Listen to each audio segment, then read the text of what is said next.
سیدہ طاہرہ رازیہ مرضیہ، سیدہ طاہرہ رازیہ مرضیہ۔ اعوذ باللہ من الشیطان الرجیم، بسم اللہ الرحمن الرحیم۔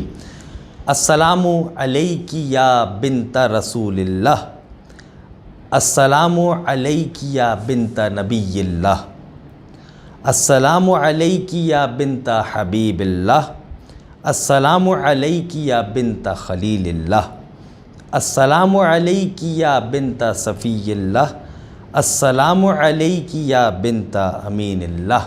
ناظرین کرام، السلام علیکم ورحمۃ اللہ وبرکاتہ۔ ایام فاطمیہ کے عنوان سے جاری و ساری نشریات، آج ہماری چوتھی نشست۔ ہم مسلسل آپ کی خدمت میں قائم ٹی وی کینیڈا کی جانب سے نشر کی جانے والی اس نشریات میں پیش کر رہے ہیں، اور آج چوتھی نشست میں بھی مطالب کو پیش کریں گے کہ جناب سیدہ کے فضائل و مکارم جو پچھلی 3 نشستوں میں ہم نے آپ کے سامنے پیش کیے، اور ان نشستوں کے اندر جو مطالب ہم نے پیش کیے انہی کے تسلسل کو ہم ابھی اس نشست میں بھی جاری رکھیں گے۔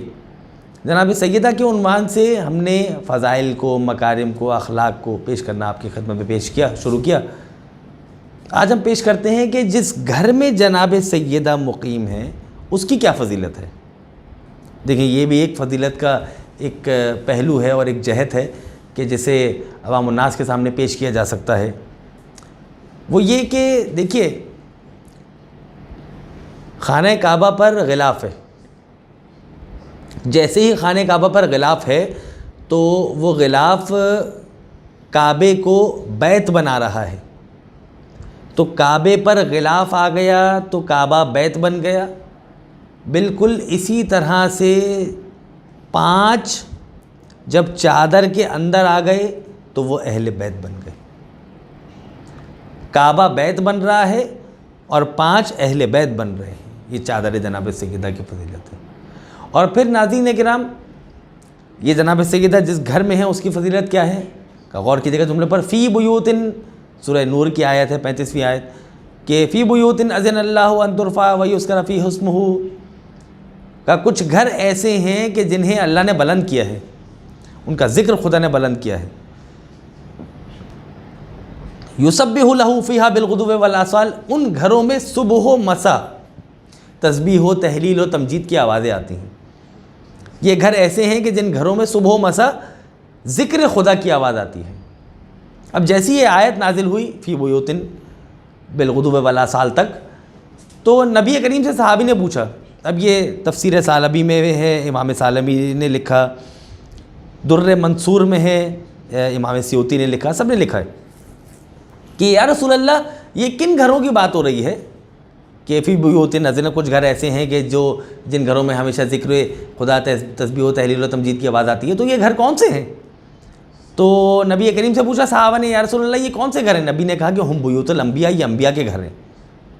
جیسے ہی یہ جملہ کہا کہ ہم بیوت الانبیاء، یہ انبیاء کے گھر ہیں، تو فوراً صحابی نے پوچھا، یا رسول اللہ کیا علی و فاطمہ کا گھر بھی ان گھروں میں شامل ہے؟ نبی کہہ دیتے ہاں۔ نبی نے صرف ہاں نہیں کہا، بلکہ کہا نعم بل من افاضلہا، بلکہ ہاں علی و فاطمہ کا گھر بھی ان گھروں میں شامل ہے، لیکن کائنات میں جتنے بھی گھر ہیں ان گھروں میں افضل ترین گھر علی و فاطمہ کا گھر ہے۔ یہ ہے بیت، جو کہ اہل بیت سے بن رہا ہے، 5 سے بن رہا ہے۔ اب جناب سیدہ کی فضیلتوں میں اور فضائل میں بے انتہا ہیں کہ جن کی طرف اشارہ کیا جا سکتا ہے۔ دیکھیں، نبی کریم جا بجا مسلسل ہر مواقع پر اور ہر موقع پر یہ پیش کرتے آ رہے ہیں۔ مثلا جیسے سورہ دہر کی مثال لے لیجیے آپ۔ سورہ دہر میں جناب جنت کے اندر جانے والوں کے بڑے فضائل بیان کیے گئے۔ جو جنتی ہیں ان کے لیے بڑی نعمتوں کا تذکرہ کیا گیا ہے۔ وہ افراد جو جنت میں جائیں گے ان کے بڑے فضائل کا تذکرہ کیا گیا ہے۔ سلسبیل کا تذکرہ ہے، نہر کا تذکرہ ہے، تکیے کا تذکرہ ہے، نوجوان لڑکوں کا تذکرہ ہے، وغیرہ وغیرہ۔ اور ظاہر ہے شان فاطمہ میں یہ سورہ نازل ہوا، سورہ دہر 76 نمبر کا سورہ ہے اور مدینے میں نازل ہوا۔ 31 آیات ہیں اس سورہ میں، 3 نام ہیں سورہ کے، حلطہ، انسان اور سورہ دہر۔ اس کی بڑی فضیلت ہے پڑھنے کی. تو سورہ دہر جو کہ نازل ہوا شان جناب سیدہ میں کیسے کہ 5 دن روزے رکھے, ٹھیک ہے, اور حسنین بیمار ہوئے تو ظاہر ہے 5 دن روزے رکھے, سب نے رکھے, اور پھر مسکین اور فقیر اور یتیم آیا اور اپنا افطاری کے وقت آپ سب نے اپنی اپنی افطاری کا سامان انہیں دے دیا. یہ ہے جذبہ ایثار. لوگ سوال کرتے ہیں کہ بھائی کیوں دے دیا, کسی کوئی ایک اپنی افطاری دے دیتا باقی افطاری کر لیتا, کہ نہیں, یہ آپ ہیں کہ کچھ رکھ کے کچھ دے دیں, وہ اہل بیت ہیں سب کچھ دے دیتے ہیں, اسے کہتے ہیں ایثار, دوسروں کے لیے جینا. تبھی تو پھر آیات اترتی ہیں کہ وَيُطْعِمُونَ الطَّعَامَ عَلَىٰ حُبِّهِ مِسْكِينًا وَيَتِيمًا وَأَسِيرًا إِنَّمَا نُطْعِمُكُمْ لِوَجْهِ اللَّهِ لَا نُرِيدُ مِنكُمْ جَزَاءً وَلَا شُكُورًا. دیکھیں خداوند متعال اہل بیت کے فعل کو قرآن کی آیت بنا رہے ہیں.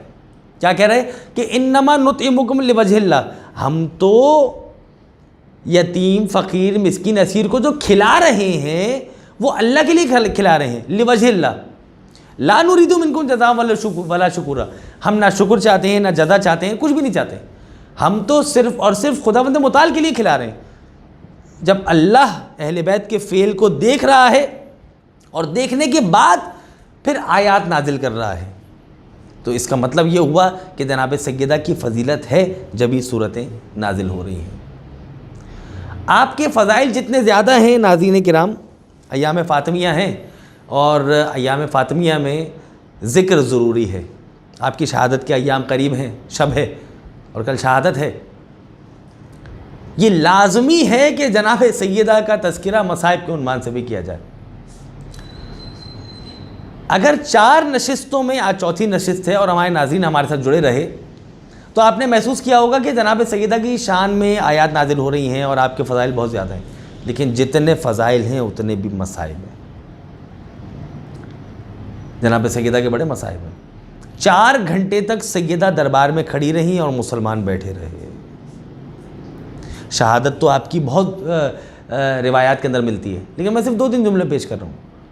جب دربار سے واپس آئی ہیں نا تو جناب زینب کبریٰ نے پوچھا کہ اماں دربار کا حال کیا رہا, تو ایک مرتبہ رو کر جناب زینب کبریٰ سے جناب سیدہ نے کہا کہ بیٹی جو میں دربار کا حال دیکھ کر آئی ہوں نا تیرے پردے کی خیر ہو.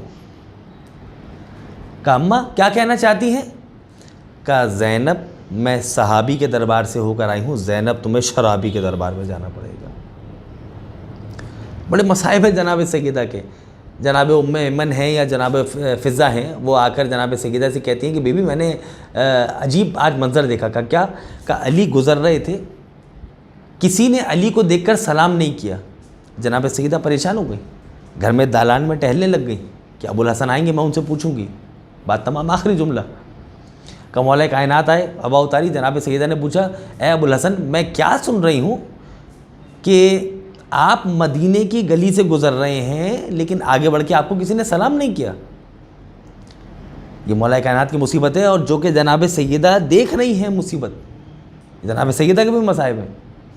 کہا کہ بی بی کل تک بات یہ تھی کہ کوئی مجھے سلام نہیں کرتا, اگر بات یہاں تک ہوتی تو پھر تو بات سمجھ میں آ جاتی. اب ایسا نہیں ہے, اب یہ ہے کہ میں سلام کرتا ہوں لیکن کوئی مجھے جواب سلام نہیں دیتا ہے. نبی کی تحریر کو پھاڑا گیا, نبی کی بیٹی کی بات کو جھٹلایا گیا. سیدہ کو یہ کہنا پڑا کہ دنیا والوں سن لو, میں سیدہ جھوٹ نہیں بولتی. وَسَيَعْلَمُ الَّذِينَ ظَلَمُوا أَيَّ مُنْقَلَبٍ يَنْقَلِبُونَ. سیدہ طاہرہ راضیہ مرضیہ